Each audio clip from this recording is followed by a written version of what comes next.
প্রধানমন্ত্রী শেখ হাসিনা বলেছেন, পরমাণু শক্তির শান্তিপূর্ণ ব্যবহার নিশ্চিত করবে বাংলাদেশ। অস্ট্রিয়ার রাজধানী ভিয়েনায় আন্তর্জাতিক আণবিক শক্তি সংস্থার কারিগরি সহযোগিতা কর্মসূচির 7 বছর পেরিয়ে শীর্ষক সম্মেলনে একথা বলেন তিনি।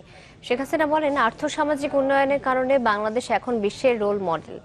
উল্লেখ করেন, কৃষি, চিকিৎসা ও বিদ্যুৎ উৎপাদনে বাংলাদেশের শান্তিপূর্ণভাবে পরমাণু শক্তি ব্যবহারের কথাও।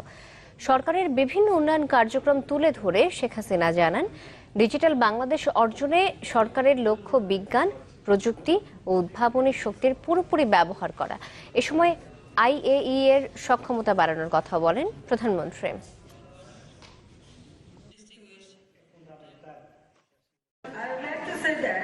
Bangladesh is solidly anchored at its principled position on nuclear disarmament and non-proliferation.